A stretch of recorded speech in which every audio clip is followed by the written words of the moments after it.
పిల్లలకి స్కూల్ పాఠశాలైతే పేరెంట్స్‌కి school పేరెంట్స్‌శాల.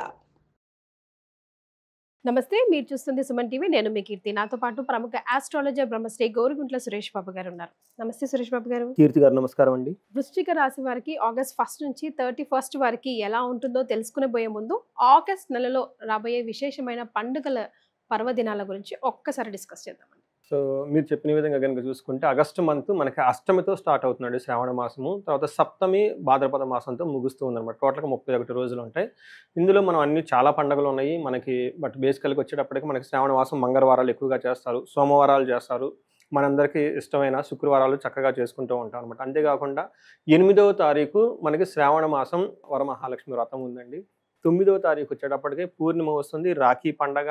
Plus అదే రోజు కూడా మనకి గాయత్రి మాత జయంతి, ఉపకర్మ, జంజాల పండగ ఇవన్నీ అంటారు. మనకి ఉపకర్మ చేసుకుంటారు చాలామంది. యజుర్వేదం ప్రకారం ఎవరైతే కనుక చేస్తారో వాళ్ళు జంజాలు మార్చుకొని గాయత్రి మాతకు మళ్ళీ ఫ్రెష్గా అన్ని రకాలు అదేమంటారంటే ఒక ప్రొసీజర్ సంధ్యావందనం అంతా కరెక్ట్గా చేసుకుంటారు. అగ్ని కార్యం కూడా ఆ రోజు చేస్తారు. ఇంతకుముందు ఎవరైతే కనుక సరిగ్గా చేయరు ఆ రోజు ఖచ్చితంగా మరలా ఇంకోసారి చేస్తారనమాట. ఆ టైంలో 16th వచ్చేటప్పటికి మనకి జన్మాష్టమి, శ్రీకృష్ణ జన్మాష్టమి ఉంది. తర్వాత 27th మనకి అందరికి బాగా ఇష్టమైన వినాయక చవితి ఉంది. సిద్ధి బుద్ధి ప్రదాత అని చెప్తారు. ఎవరికైనా కనుక అనుకున్న పనులు ఆటంకాలు వస్తూ ఉంటాయి కదా, ఆ ఆటంకాలు పోవటానికి. అలానే బుద్ధి, మనకి ఇంటెలిజెన్స్, విజ్డమ్, క్రియేటివిటీ ఇవన్నీ కావాలనుకున్నా కానీ వినాయక చవితి ఖచ్చితంగా సెలబ్రేట్ చేసుకోవాలి. ఇంకా మనకి కొన్ని స్క్రిప్చర్స్లో ఏం చెప్తారంటే, ఇప్పటిదాకా మనం శ్రావణ మాసం జరుపుకున్నాం కాబట్టి, అందులోని వరమహాలక్ష్మి వ్రతం జరుపుకున్నాం కాబట్టి ఖచ్చితంగా కూడా వినాయక చవితి జరుపుకోవాలని చెప్పేసి మనకి కొన్ని శాస్త్రాలు వివరించారు. ఎందుకు అంటే మహాలక్ష్మి వచ్చేటప్పటికి దత్తపుత్రుడు వినాయకుడు కాబట్టి, సో వినాయకుడిని ఎవరైతే కనుక పూజించారో వాళ్ళకి కొన్ని మైళ్ళ దూరంలో లక్ష్మీదేవి ఉంటానని చెప్పేసి మనకు శాస్త్రం చెప్తూ ఉంటుంది అనమాట. అందుకని ఖచ్చితంగా ఎవరైనా కనుక మిస్ కాకుండా ఎంతలో కొంత ఖచ్చితంగా వినాయక చవితి జరుపుకోవాలని చెప్పేసి మనం కోరుకుందామండి. ఇకపోతే వృశ్చిక రాశి వారికి ఆగస్ట్ 1వ తారీఖు నుంచి 31వ తారీఖు వరకు ఎలా ఉంటుందో తెలుసుకుందామండి. సో మనకి వృశ్చిక రాశి చూసుకున్నట్టు ఇందులో మనకి విశాఖ 4వ పాదం, అనురాధ 1, 2, 3, 4 పాదాలు, జ్యేష్ఠ 1, 2, 3, 4 పాదాలు అంతా మనకి వృశ్చిక రాశిలో ఉంటాయి. పేరు బలం కనుక మనం చూసుకున్నాం అనుకోండి, వీళ్ళకి తో, నా, నీ, ను, నేనో, యా, ఈ, యు అన్న లెటర్స్ అంతా కూడా ఇదే మనకి పేరుతో కనుక వాళ్ళ ఫస్ట్ లెటర్ బాగా పాపులర్ అయిన పేరులో కనుక ఫస్ట్ లెటర్ ఇది ఉంటే ఇది మనకి వృశ్చిక రాశి కింద వస్తారు. తర్వాత మనకి గ్రహాలు వచ్చేటప్పుడు 4 గ్రహాల యొక్క ఇంపాక్ట్ ఈ మంత్లో ఉందండి. చాలా రోజుల తర్వాత 4 గ్రహాల యొక్క ఇంపాక్ట్ వీళ్ళకి రాబోతుంది అనమాట. అంటే కదలిక అంటారా? కదలిక అంటే మనకి పెద్ద గ్రహాలు రాహు కేతువులు, తర్వాత శని, గురు అవి మారవు. మూన్ చాలా ఫాస్ట్గా మారుతూ ఉంటారు కాబట్టి మనం పెద్దగా కన్సిడరేషన్ చేయము. మిగతా 4 గ్రహాలు వచ్చేటప్పటికి మనకి కుజ స్తంభన అని చెప్పేసి, శుక్ర స్తంభన, ఇవి రకరకాలుగా ఉండటంతో ఎక్కువగా ఈ మధ్య కాలంలో లాస్ట్ 2 monthsలో 3 monthsలో ఎక్కువగా ప్లానెట్స్ మూవ్మెంట్ లేదనమాట. ఉన్న చోటే ఉన్నాయి అనమాట. బట్ ఈ ఆగస్ట్ మంత్లో వచ్చేటప్పుడు ఒకేసారి 4 ప్లానెట్స్ మూవ్ అవటం స్టార్ట్ అయిందనమాట. ఒకటి సూర్యుడు ఎనివే మనకి ఆగస్ట్ 17th మూవ్ అవుతూ ఉన్నాడు. ఆగస్ట్ మంత్ వచ్చే ముందే 1-2 రోజుల ముందుగా మనకి శుక్రుడు, కుజుడు కూడా మారిపోయారండి. తర్వాత మనకి శుక్రుడు వచ్చేటప్పటికి 26వ తారీఖు, కుజుడు వచ్చేటప్పటికి 28 జులై మారారనమాట.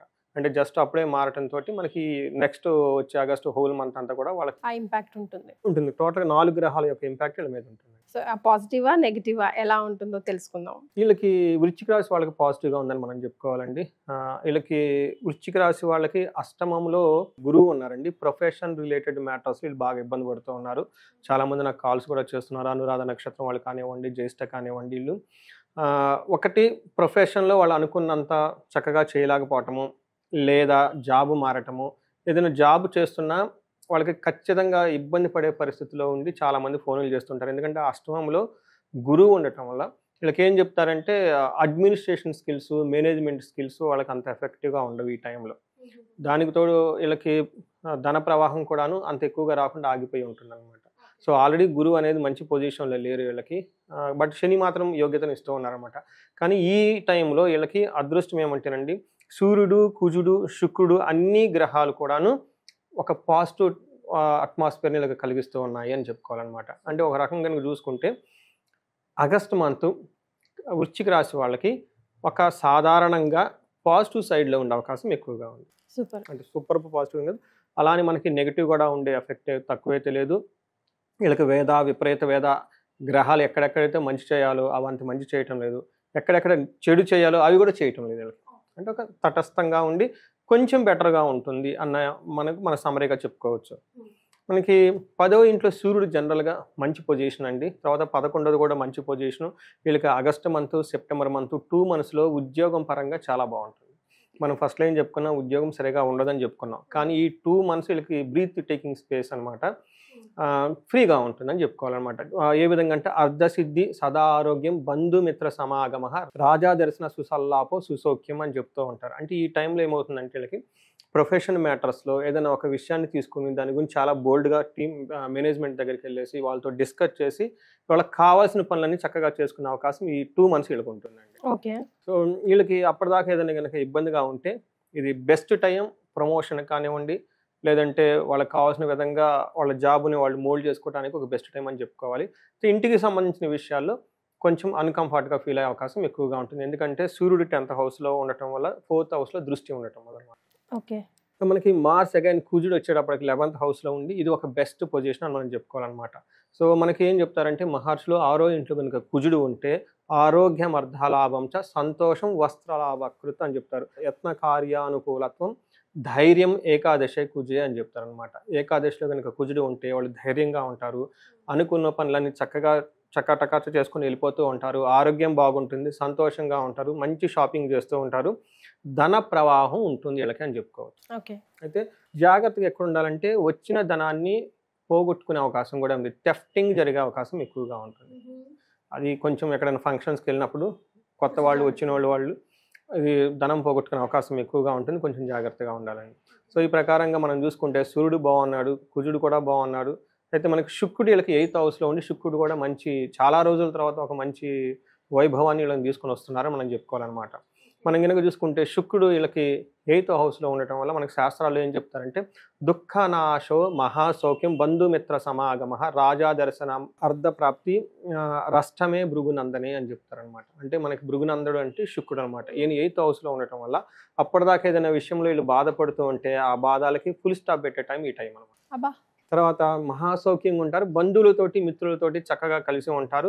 అగైన్ ఇక్కడ హైయర్ అఫీషియల్‌ని కలవటం గాని, తర్వాత ఏమని చెప్తారు బాస్‌ని కలవటం గానివ్వండి, గవర్నమెంట్ ఎంప్లాయీస్‌ని కలవటం కానివ్వండి, ఇలాంటికి సంబంధించిన వ్యవహారాల్లో చాలా పాజిటివ్‌గా ఉంటుంది. మంచి ఫుడ్ తిని చక్కగా ఎంజాయ్ చేస్తారు. సూపర్. సో, అన్ని విధాలుగా బావుంది. మరి నక్షత్రాల ప్రకారం ఎలా ఉందో కూడా సో, తెలుసుకుందాం. నక్షత్రం ప్రకారం విశాఖ, అనురాధ, జ్యేష్ఠ 3 నక్షత్రాలు ఉంటాయండి. ఇందులో విశాఖ నక్షత్రం గనుక చూసుకుంటే వీళ్ళకి క్షేమంగా ఉంటారు. వస్త్రలాభం ఉంటుంది. ఎక్కడికన్నా లాంగ్ ట్రావెల్ చేయాలనుకున్నా, ఫారిన్ వెళ్ళాలనుకున్నా గానీ బాగా కలిసొస్తుందండి. ఒక విషయంలో జాగ్రత్తగా ఉండాలి. హెల్త్ విషయంలో కొంచెం జాగ్రత్తగా ఉండాలి. ఓకే. సో, అనురాధ నక్షత్రం వాళ్ళకి అగైన్ చాలా క్షేమంగా ఉంటారు. ఫారిన్ రిలేటెడ్ మ్యాటర్స్ అంతా చాలా చక్కగా అనుకూలంగా ఉంటాయి. వస్త్రలాభం ఉంటుంది. అయితే దేహ పీడనము, రోగం ఫైనల్‌గా కొంచెం హెల్త్ విషయంలో జాగ్రత్తగా ఉండటం ఎంతైనా అవసరం అని చెప్తుంది. జ్యేష్ఠ వాళ్ళకి అగైన్ క్షేమంగా ఉంటారు.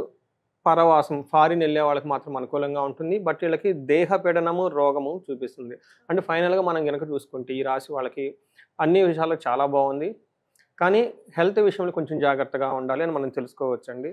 తర్వాత అనురాధ నక్షత్రం వాళ్ళకి కార్యహాని అయ్యే అవకాశం ఎక్కువగా ఉంది. ఏదైనా కాంప్లికేటెడ్ పెద్ద పెద్ద పనులు ఏమన్నా ఉంటే కొంచెం పోస్ట్‌పోన్ చేసుకోవటం.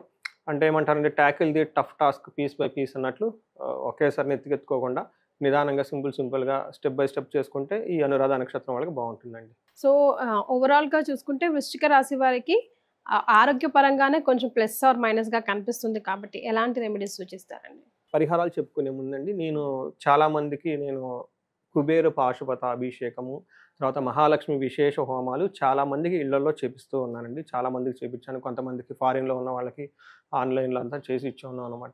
అయితే నాకు చాలామంది ఎంక్వైరీస్ అడిగారు. ఏవండీ మేము మా ఇంట్లో అంటే కష్టమవుతుందండి. లేదంటే సామూహికంగా తక్కువ రేట్‌కి ఏదైనా ఉంటే గనక చూడండి అని అడుగుతూ ఉన్నారు. ఇప్పటిదాకా దాన్ని అనౌన్స్ చేయలేదు. అవసరం లేదనుకున్నాను. కానీ రీసెంట్‌గా వచ్చిన కాల్స్ వాటిని ఆలోచించి మనకి ఏమవుతుందంటే అండి శ్రావణ మాసము లాస్ట్ ఫ్రైడే వస్తుంది. 21, 22 విశేష హోమం చేసేటానికి సామూహికంగా ప్లాన్ చేశామండి.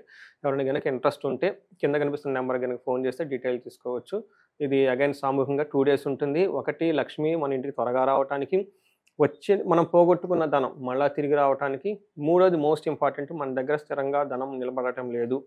ఇవి కామన్‌గా ఉండే ప్రాబ్లమ్స్ అండి. ధనం రిలేటెడ్ ప్రాబ్లమ్స్ అనమాట. ఇది మూడిటికి కలిపి మేము ఒక 2 డేస్ ప్రోగ్రామ్ జనరల్‌గా అన్ని చోట్ల చేస్తూ ఉంటాను. ఒకటి కుబేర పాశుపతాభిషేకం, ధనం మనకు నిలబడడానికి, ధనం త్వరగా రావటానికి, శీఘ్రం లక్ష్మి సంబంధించిన శీఘ్ర ధన ప్రాప్తి, అలానే పోయిన ధనం రావడానికి నష్టద్రవ్య ప్రాప్తి, మహాలక్ష్మి విశేష హోమము, తర్వాత శ్రీ సూక్తంతో సంపుటీకరణ చేసి ఒకటి ఇది చాలా బాగుంటుందండి ఈ పూజ. మేము చాలా చేసి మంచి వైబ్రేషన్స్ అన్నీ వచ్చేసి పాజిటివ్ ఫీడ్బ్యాక్. ముందేంటంటే కొన్ని రోజులు అయిపోయిన తర్వాత మళ్ళీ మెసేజ్ పెట్టడం అనేది చాలా హ్యాపీగా, మాకు కూడా కాన్ఫిడెన్స్ అనమాట ఇవన్నీ చేయొచ్చు అని చెప్పేసి. సో ఈ మంత్ వృశ్చిక రాశి వాళ్ళకి ఎలాంటి రెమెడీస్ పెద్దగా అయితే అవసరం లేదు. ఒక్క హెల్త్కి సంబంధించిన విషయాల్లో మాత్రం కొంచెం కాంప్లికేషన్స్గా ఉంది కాబట్టి అగైన్ వాళ్ళకున్న సీరియస్నెస్ని బట్టి వాళ్ళకి ఆయుష సూక్తం అని ఉంటుందండి. ఇది ఒకళ్ళని కానీ, ఇది వేదమంత్రం కాబట్టి ఒకళ్ళని ఇద్దరిని పండితులను తీసుకొని వాళ్ళ చేత పారాయణం చేపిస్తే ఏదన్నా కనుక హెల్త్ కాంప్లికేషన్స్ ఉంటే అది ఎంత పోతుంది. అమృత మృత్యుంజయ పాశుపతాభిషేకం అని ఉంటుంది. అగైన్ ఇది ఒక 4-5 అవర్స్ పని, ఒక హాఫ్ డే వర్క్ ఉంటుందండి. ఇది చేయించుకున్నా కానీ ఎవరికైనా హెల్త్ దీర్ఘకాలికంగా ఉన్న రోగాలు ఏమైనా ఉంటే వాటి నుంచి బయటపడిపోయే అవకాశం ఎక్కువగా ఉంటుంది. ఇది మనకి శ్రావణ మాసం కాబట్టి మనం ఇందాక చెప్పుకున్నట్టు వరమహాలక్ష్మి పూజ చక్కగా అందరూ చేసుకోవాలని, వీలైతే ఎంత మ్యాక్సిమం అయితే అంత మ్యాక్సిమం మహాలక్ష్మి అమ్మవారి యొక్క కనకధార స్తోత్రాన్ని చదవటం, లేదంటే ప్రతిరోజు నెయ్యితో గనక ఉత్తరముఖంగా కనుక కూర్చొని నెయ్యితో దీపారాధన చేస్తూ కనకధార చదువుకుంటే విశేషంగా ధనం వచ్చే అవకాశం ఎక్కువగా ఉంటుంది. అందులోని ఇది పవిత్ర మాసం కాబట్టి దీన్ని అందరూ సద్వినియోగం చేసుకోవాలని చెప్పేసి నేను కోరుకుంటున్నాను. తప్పకుండా అండి, చాలా సంతోషం. ధన్యవాదాలు. ధన్యవాదాలు.